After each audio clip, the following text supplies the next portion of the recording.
घरे थिला गोटे बहुत पुराना घंटा। गोटे दिन मो हाथरू से घंटाटा पड़िकी घंटाटी भांगी गला।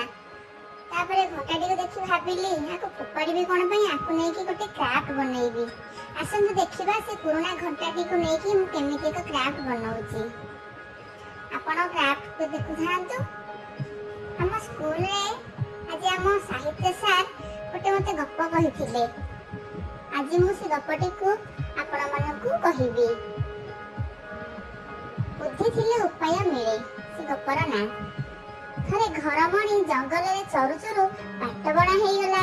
हठेत ता सामने रे महाबल भाग हाजर होई गला। घरमणी को कहला मु तते खाइबी। घरमणी बहुत डरी गला। हेले बुद्धि खटाई एक उपाय पांचिला। बाघ को कहला आपण हेले राजा केते जीवजंतु खाई मुह दांत असना होई जाउथिबो।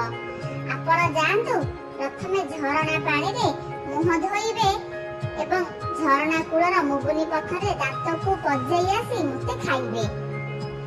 ठीक कहिलु। एहा कहि बाघ जेमिति झरणा कूल को जाईछि घरमणी छु मारिला। हेले जाऊ जाऊ संध्या होई गला एवं घरमणी गोटे गुंफारे आश्रय नेला। सेटा थिला पुनी सिंहर घर। सिंह जेमिति गुफारे पसिछि देखिला अंधार रे दुईटी आखि चिकचिक करूछि। गर्जन करी पचारिला किए रे तू। घरमणी भाबिला एबे निश्चय ता जीवन जीव। तथापि एथर मध्य साहस संचय करी कहिला मु धपधप राजा। मो सिंग दीटा गोजा। एक सिंगरे गछ को भांगे द्वितीय सिंगरे सिंह को मारे। एहा सुनी सिंह प्राण विकल रे सेठारु जाई आउ पांचटा सिंह को धरी आसिला। तांका गर्जन रे गुंफा थरी उठुथाए।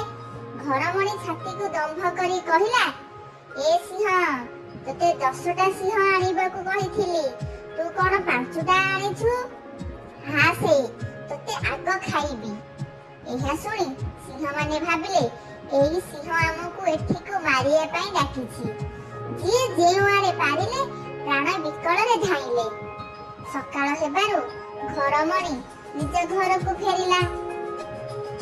सारे हमकु बुझे कि कहले देख निजर उपस्थित बोझ जोगु घरमणी निज ठारू शक्तिशाली जंतु ठारू मध्य निज जीवन को बंचाई पारिला। देखिले तो हम सार केते सुंदर गपटिए कहले। अरे बा गप सुनी सुनु मो क्राफ्ट मध्य रेडी हो गलानी। रंग बेरंगर गोलाप फूल रे केते सुंदर देखा जाउछि मो क्राफ्ट।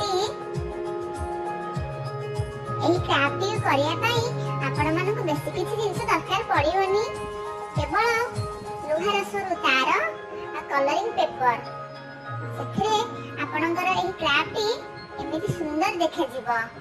जदि एही वीडियोटी मोर आपन समस्त को भल लागिछि तेबे मोर चैनल को सब्सक्राइब करंतु एवं लाइक मध्य करंतु। कमेंट देवा को भी भूलिबे नहीं। रहुछि जय जगन्नाथ।